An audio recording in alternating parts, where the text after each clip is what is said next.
Sometimes I think to myself, what the hell would I be right now if I was still on the ends with the ends mentality? I'll be on bullshit. I'll be in and out of jail, fam. Doing look at idiot moves. Look at idiot hustling. Looking over man's shoulder. Teething. I would have not completed my electrical installation studies. I would have not became an apprentice. I would have not became a fully qualified electrician, electrical tester. I would not have this property, 2 more properties. I would not be Jay Wise, fam. I'd be Jay Dumb. Jay Jail. Jay up in the prison with the tech filming. It's like, yeah, get that on snap. Be on bullshit, blood. I'm so glad man's dropped that ends mentality. Like, blood, if man still live on the ends, that's no problem, fam. It's just where you reside and that. But living on the ends and having an ends mentality is 2 different things. There's people that live on my road. Black people and white people. Asian people. They live in the ends. They live in Edmonton. But they ain't got ends mentality. You speak to them, you wouldn't even know they're from Edmonton, blood. Because of who they hang around with, who they network with. That's what this video is about today. Just like a short one still. It's so important to grow as a person, your development as a person, to step outside of your comfort zone and just meet new people from different walks of life. Literally, you can meet that one guy, you know, and he can change your life or change your mindset at least, which can lead you down the path of positivity and that. The problem with the man them as well, we all got the same mentality. So we're all bouncing off each other and that. Oh, yo, black people, the police are on us and that. We need to start hanging around with people with the same negative mindset. So I remember chatting to a couple man one time, and I told them, obviously during lockdown, that I started buying and selling cars. And they said, you know what you should do? You should finance a car, say like a little Mercedes A-Class, that will cost you £300 a month. Finance the car, obviously pay for the insurance and that, and then start renting out the car to people. You can make like a bag too, 1,200 every month. So let's say the car costs you 300, let's say the insurance is £100 or whatever a month, £200 a month, let's say it's 500. You can easily make 1,200 if you rent it out every day and that.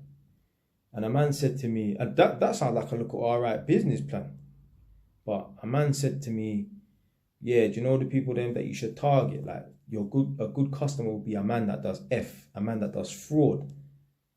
So you want me to take out a car on finance. You want me to take out an A-Class Mercedes on finance so that I can base my business off of man that do fraud. What the fuck are you talking about? This is why the man them in the ends are lost. This is why the man them on the ends will never get off the ends, blood. Because their mind has not grown. Their mind is not ready to leave the ends, blood. And if I was still on the ends, I would still be thinking as a stupid little... Like, how the fuck you gonna base your fucking business off of man that do fraud? This is a true story, man. Don't make up nothing, blood. But anyway, I'm so glad man's just dropped out certain man and don't flex with certain man no more. And you get me, just gone into the legit world just to meet people that have a legit mindset. Yeah, want to do things the right way. So I was just explaining to my girlfriend, you know, let me just put this in a video quickly as well. So obviously, man started the apprenticeship and that when I was 19. And then when I was 20, I met my mentor. Obviously, I was working with different people in it, but I met one particular mentor. And he's like 7, 8 years older than me. So right now, he's about 38. These times I'm 20. He's about 27, 28. And I remember one time we was riding in a van. Obviously, he's driving on the passenger. And he said to me, boom. He said, yeah, when I was your age, 20, 21, I got married. And me and my wife bought a house together.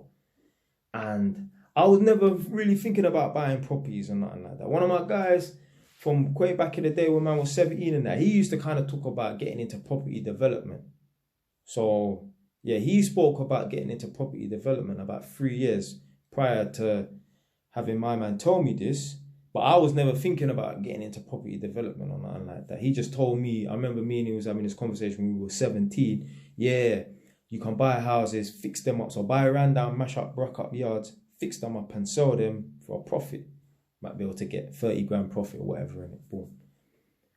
So when I was 20, obviously I was riding in the van with my mentor, and I remember he said to me, yeah, when I was your age, 20, 21, me and my wife got married, and then we bought our first property together. And as soon as he said that, I thought to myself, right, I'm an apprentice now. Man's on some dead money, £800 a month. But soon, I'm going to be on the same money as you. I'm going to be on a basic salary of 28, 29 grand a year. Right, okay, you probably earn a little bit more now, like, because I'm working with you and you're on bonus, so you're probably earning 42, but whatever, in it, I'm going to be on the same salary as you. So if you can get a house and I'm on the same salary as you, then I can definitely get a house. I wasn't even thinking about no geographical locations, like, oh, maybe it's going to be too expensive in London and that. I'm glad I didn't think like that, because then you're coming into it with a negative mindset. What's a negative mindset? Like, oh, well, maybe I won't be able to get a property as well because, you know, things is harder for a black man. Or maybe I won't be able to get a house which is quite local to London and that because it's going to be too expensive. And plus, you and your wife, you lot done it together. I ain't got no one to, you know what I'm saying? This is how certain man think, you know.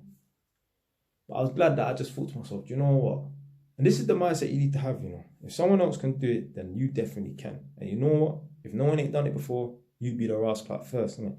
So when he told me that, yeah, he bought a property when he was 21, I was thinking to myself, yeah, that means I can definitely do it. Yeah, I'm not here trying to beat a man's Guinness Book of Record and that. Oh, you done it at 21, so I need to do it at 20. No, I don't care. Innit? Yeah, maybe you done it at 21, maybe I'm going to do it at 24, which I did.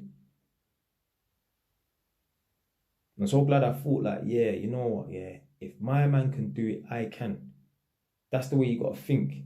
And one person that did inspire me to buy my first property as well was my brother Benga. Big up man like Benga. He had a property, he took me there and that. And I was like, yeah, you know what? Like, because obviously man was just saving, innit? I've always been a saver. Man just save for no reason. You get me? Even if I ain't got no plan for money, just save. My life will never be worse with a savings. So yeah, my brother bought a property and that, and I decided to buy a property as well, innit? So that's two people that inspired, man. My old work mentor, he inspired me to buy a property. He showed me that, yo, like, I could also do it because he done it. And my brethren as well. My brethren, he done it at a young age. Definitely, I can do it as well, innit? We need to get out of the mentality of, you know, it's easier for white people and that. And as a black man, let me tell you something right now. As long as you can work a job, there's nothing stopping you from buying properties. My girlfriend's a mortgage advisor. We was talking about it. There's nowhere on the forms that you fill out or the information that you submit that asks for your fucking ethnicity. As a black man, as an Indian man, as an alien, there's nothing stopping you from buying 10 properties. So there's no excuse for failure. There's no excuse to not make nothing of yourself. There's no excuse to not have 4 or 5 properties in the future, blood. It's all down to you. Work a job, earn your money, save your money, live frugal, make sacrifice, delay gratification and that, buy properties. Blood, it's so easy out here. It's too easy. What people want to do, they just want to make excuses for not being able to buy properties. And, oh, I'm a black man, all this nonsense and that. Forget that, man. You want to joke thing, blood. But yeah, literally, if I didn't get off the ends, if I didn't drop the ends mentality and that, but man, I would not be here right now. You would not be watching me. You would not. There would be no JYs, but I'll be still in my mum's yard in a box room watching videos on YouTube trying to work out if Tupac Shakur is still alive, blood. Nonsense, blood. But yeah, man, it's good to network and meet different people and that. That one person could just inspire you. That one man could just say something mad, just something light. Yeah, when I was your age, you know, when I was 21, I bought my first property, you know. When I hear shit like that, I'm like, yeah, I can do it too, fam. That's it for today, man. Stay wise. Done, though.